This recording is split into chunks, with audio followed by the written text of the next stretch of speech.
Maison Albert Londres, en présence de Bernard Caillé. Bernard, bonjour. Bonjour. Alors Bernard, vous faites partie de l'association Maison Albert Londres, mais votre spécificité tient dans le fait que vous êtes un peu le spécialiste d'Albert Londres, de tous ses écrits et des traces qu'il a laissées à travers un atelier. Pouvez-vous nous en dire quelques mots? Je suis l'un des spécialistes d'Albert Londres, car nous avons justement regroupé au sein de l'atelier Albert Londres, l'association de 1901, les spécialistes d'Albert Londres, c'est-à-dire ceux qui ont produit des ouvrages connus pour certains, comme Pierre Assouline, d'autres qui ont fait des travaux peut-être moins connus, mais de grande valeur. On a 2 étudiants qui ont fait des thèses, on a une professeure d'université qui a encadré l'une de ces thèses, et puis on a aussi au sein de l'association les héritiers, c'est-à-dire l'association du prix Albert Londres, qui était membre collectif de l'atelier. Alors Albert Londres, pour vous, en quelques mots, comment on pourrait le définir? Albert Londres, c'est d'abord un poète. Pendant 10 ans, il a cherché à percer en poésie. Il a raté, en quelque sorte, le renouveau de la poésie lancé par Sandrars et Apollinaire, ce qui fait qu'il n'est pas connu dans ce domaine-là. Mais pendant 10 ans, il a énormément travaillé la langue.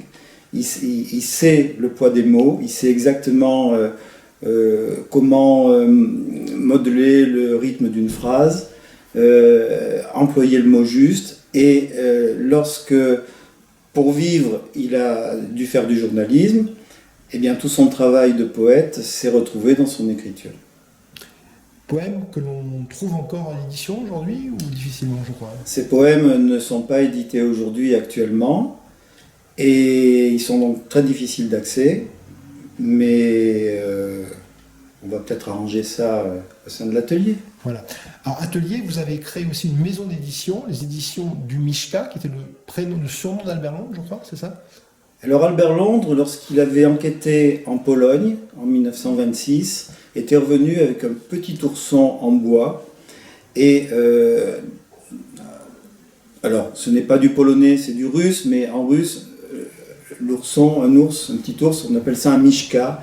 Il avait un ami russe qui avait dû lui donner le mot, et quand il était revenu, il avait dit « voilà, ça c'est mon mishka », et puis après il avait dit « le mishka c'est moi ». Et ses amis l'appelaient Mishka.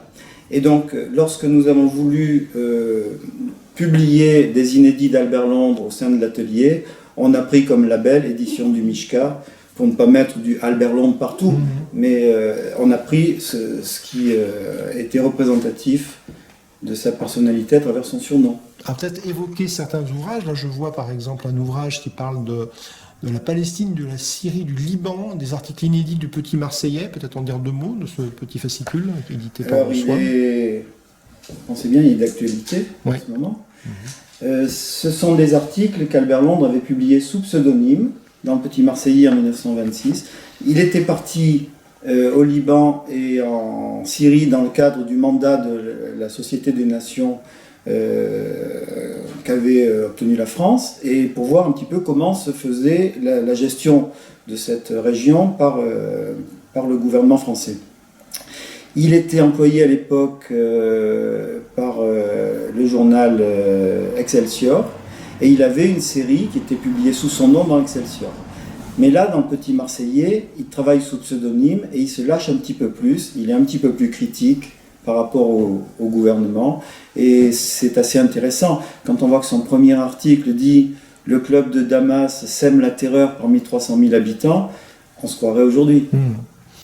Alors, autre ouvrage sur un thème, Albert Londres et l'Extrême-Orient, Chine-Japon, paix mondiale, 1922-1932. Préface toujours par vous-même. Alors ça, c'est un sujet important parce que Albert Londres a fait 2 grands voyages en Extrême-Orient.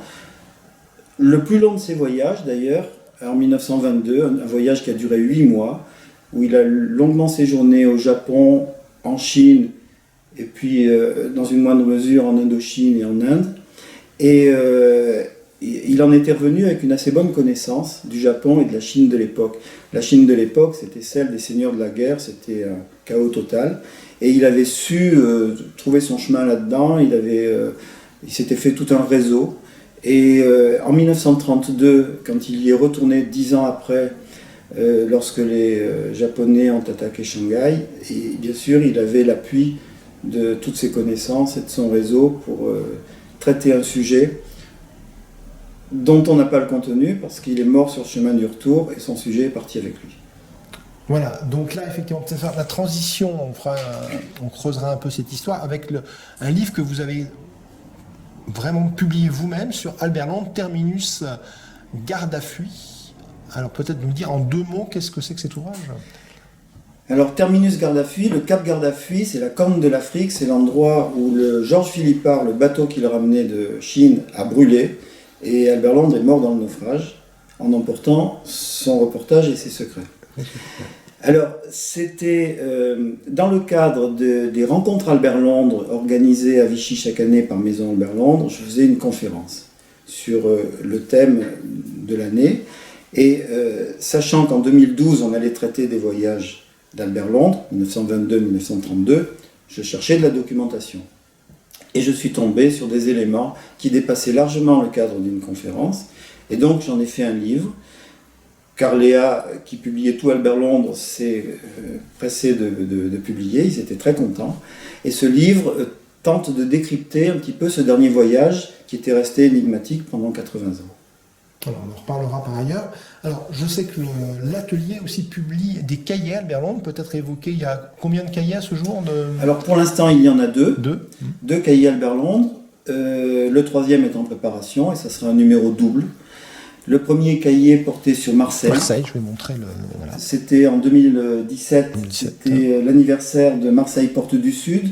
Le reportage datait de 1926, mais le livre Marseille Porte du Sud, qu'Albert Londres en a tiré, est sorti en 1927. Et le deuxième ouvrage, c'est la suite du reportage marseillais d'Albert Londres. C'est ce qu'Albert Londres avait appelé le chemin de Buenos Aires. C'est les réseaux de prostitution. Les réseaux de prostitution, en Argentine. Et les cahiers Albert Londres, c'est une autre porte de sortie éditoriale. On a d'un côté les éditions du Mishka avec plutôt des inédits d'Albert Londres ou des travaux de cet ordre-là. Les cahiers Albert Londres, on présente chaque fois un thème porté par Albert Londres à l'époque, mais qu'on met en perspective. Alors déjà on le décrypte complètement, y compris même à travers les cartes postales qu'il envoyait à sa famille pour savoir que tel jour il était à tel endroit, tel jour à tel autre. On décrypte tout son voyage, mais il y a aussi dans les cahiers Albert Londres une réflexion sur le grand reportage. Il y a une rubrique qui s'appelle « Histoire et problématiques du grand reportage » qui pousse la réflexion plus loin. Et puis il y a aussi toute une partie qui porte sur l'histoire du prix Albert Londres, où donc la première année en 2017 sur Marseille, on a décrit comment le prix Albert Londres avait été créé et comment le premier prix a été attribué. Dans le numéro 2, on a continué sur l'année suivante et ainsi de suite. Et ça permet de faire connaître tous ces journalistes qui ont fait des choses formidables et qu'on a oubliées aujourd'hui et qui ont petit à petit formé toutes les générations du prix Albert Londres. Voilà, donc aujourd'hui, l'atelier, quelle masse de documents, peut-être pour les chercheurs, c'est ouvert. Qu'est-ce que vous proposez pour ceux qui voudraient rechercher encore des choses sur Albert Londres aujourd'hui ? Alors l'atelier Albert Londres, au départ, c'est, comme j'ai dit, on a rassemblé des auteurs qui avaient écrit des ouvrages ou des travaux universitaires importants. Donc ce sont des personnes qui elles-mêmes avaient fait un travail personnel sur les archives, essentiellement les archives nationales, mais aussi les archives privées. Et l'atelier a été créé avec pour ambition de mutualiser toute cette documentation pour la rendre accessible à tous. Alors à tous, c'est-à-dire au départ aux auteurs de l'atelier, s'ils veulent continuer à travailler sur Albert Londres, mais aussi pour les jeunes chercheurs. C'est comme ça qu'on a une étudiante qui est en train de terminer sa thèse et qui a travaillé avec les données de l'atelier. Mais le problème de l'atelier pour l'instant, c'est qu'on a un gros travail de numérisation, de classement qui a été commencé, qui prend beaucoup de temps, qui n'est pas terminé.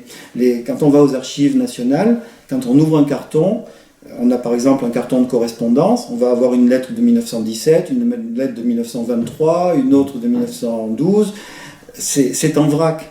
Donc pour l'instant, on a numérisé ça, mais il y a encore tout un travail à faire de classement, il faut le légender, etc., pour le rendre utilisable. Et après, il faut qu'on voit bien sûr avec les héritiers, l'association du prix Albert Londres, qui est membre collectif de l'atelier, pour voir comment on l'ouvre au public, à quel public, de quelle façon, un site internet, etc. Mais on aura de toute façon une partie, toute cette documentation a une existence physique, tout ce qu'on met de côté progressivement. Bien sûr, les archives nationales restent aux archives nationales, mais tout ce qu'on peut acquérir par ailleurs, des journaux d'époque, des choses comme ça, vont venir former le centre documentaire de la maison natale d'Albert Londres à Vichy. Nickel.